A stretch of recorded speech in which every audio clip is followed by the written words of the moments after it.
WILLARD-KK4PQU. KK4PQU. And what's the name there? For PQU. And what's the name there? The name here is Willard. Just wanted to wave a hand and say hello to you. Sounding great today. Roger, Roger, Willard. Whereabouts are you, sir? Roger, Roger, Willard. Whereabouts are you, sir? I'm in Lexington, Kentucky. I just moved over to my Lexington transmitter. Let me hear what you sound like on the Lexington SDR. Transmitter. Let me hear what you sound like on the Lexington SDR. Hello, Jim. This is KK4PQU. Should be sounding pretty good on it. Oh, yes, sir. Wall to wall, and just ballistically, just perfect there. Do you? What radio are you running today? Just perfect there. What radio are you running today? I'm running the FTDX-10. I had you help me set it up a little bit last week. I just wanted to say hello to you and thank you again. Yes, sir. Yes, sir. Now, what have you been working? You've been working DX or local, or what you been doing with that radio? Working DX or local, or what you been doing with that radio? Usually just joining in on the nets here on 40 meters. Worked off states nets normally. Roger, Roger. Now, have you worked the Kentucky phone net? Roger, Roger. Now, have you worked the Kentucky phone net? I'm not aware of that net yet, no. Yes, it's a morning net. Well, I think they maybe have an evening net, too. It's a morning net. It's on, I think it's 3711 or 30. There used to be 3710, I think, but really interesting net. A lot of nice people on that net. Roger, Roger? Really interesting net. A lot of nice people on that net. Roger, Roger? Roger, Roger. Now to think of it, I do recall that net. I'll have to go down there and check it out. Someone else was telling me about it. Yes, sir. Yes, sir. I used to run that, not run that net, but I used to be involved as far as one of the check-ins there. And really, that was one of my first contacts, Roger. Check-ins there. Really, that was one of my first contacts, Roger. Roger, Roger. Very cool. I will definitely check it out. I usually like to hang around here on 40 meters because I'm lazy and don't like to tune my amplifier up. Yes, sir. I know what you mean there. I used to always run up on 10 meters, but gosh, that's such a tune-up from here. It's been quite a while since I've run 10 meters, Roger. From here, it's been quite a while since I've run 10 meters, Roger. Roger, Roger. I haven't run it too much this year, but I heard the propagation's been really good for DX on it. Roger. Well, when I really worked it about, 6 years ago or so, every day I would go to open up on 10 meters, and there would be this guy out in California that would be on the frequency, and he'd be giving me 20 over every time. I mean, it just never failed. He was there, and we would talk for 10 or 15 minutes every day. Roger? We'd talk for 10 or 15 minutes every day. Roger? Roger, Roger. It truly is a great band. I don't even know if my amplifier has 10 meters in it. It has the auxiliary switch, so I'm sure it wouldn't be hard to convert it over. Roger. Now, I used a 10-meter full-wave loop antenna.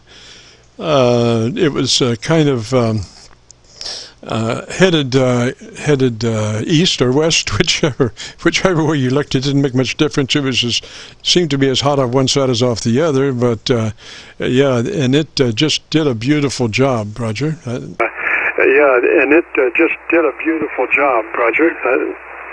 Roger, Roger. I'm running it started out as a G5RV, and then I decided to clip the SO239 off and run the ladder line directly into my tenor, so now it's just a 102-foot dipole. Roger, and you're coming in 300 ohms, Roger? Roger, and you're coming in 300 ohms, Roger? Yes, QSL. Roger. Now, how do you do that without breaking a hole through windows and things? Without breaking a hole through windows and things. Well, I have my window. It's a wooden window, so I just shut the window down over the ladder line and run the ladder line into my antenna tuner, and it seems to do really good. I don't get into anybody's TV or internet or anything, so had real good luck with it. Back to you. Yes, sir. Well, you know, all different kinds of antennas. My favorite, and the one that I promote for most efficient, is the resonant tuned dipole antenna, and that way you don't need to use a tuner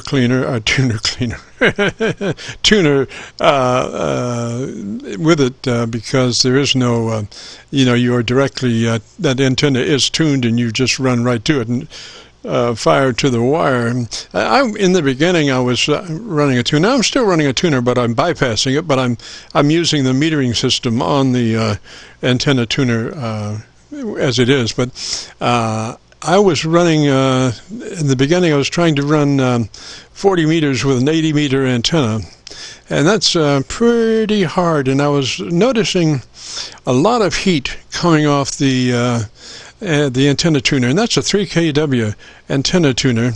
And I looked at it, opened it up and looked at it, and man, those solder joints were gray. They had been really, under some heat, Roger. Gray. They had been really, under some heat, Roger. Roger. Yeah, that doesn't sound good. That makes me want to take the cover off my tuner. It's a MFJ 989D. I guess it has a ballon in it for the ladder line, but yeah, I need to probably take my cover off and check some solder joints, because I normally run legal limit. That's usually what I always run. Unless propagation's good, then I don't need it, but most nights I do. Yeah, Roger. Mine's an MFJ 3 kW. I can't really see the model number, but it's a big thing. But boy, there was a lot of heat coming off, and I was thinking, gee, if I just got that heat up into my antenna, I must be doing a whole lot. I would be doing a whole lot better getting that heat up into the antenna, as opposed to having my antenna tuner with it, Roger. As opposed to having my antenna tuner with it, Roger. Roger. Sure is a lot of wasted power there. I agree with you. I'm actually working on building me a resident 40 meter dipole for the 7.185 frequency. That's normally the one I'm on, and a lot of people told me it's a waste of time to do, but I'm considering it. I think, like you said, it's best without an antenna tuner if you can. Yes, sir. And remember, your tuned dipole is directive, in that you have, if you look at your radiation pattern coming off a dipole antenna, if your dipole runs east and west, your radiation will be north and south. So if you know where you're going, string your dipole in the opposite direction, or perpendicular to the target, so your radiation pattern is right at the target, and you'll probably increase, or should increase, quite a few decibels, as opposed to it being off the end of your dipole, Roger. As opposed to it being off the end of your dipole, Roger. Roger. Yeah, that does make a lot of sense.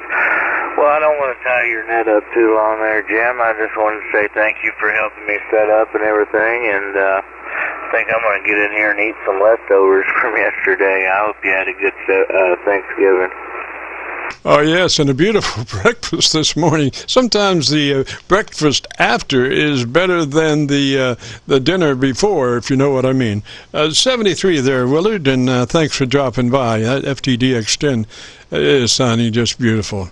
We'll catch you later. 73. This is the Friday afternoon Qso-Vlog net. If you have a radio you want to check out, give me a shout.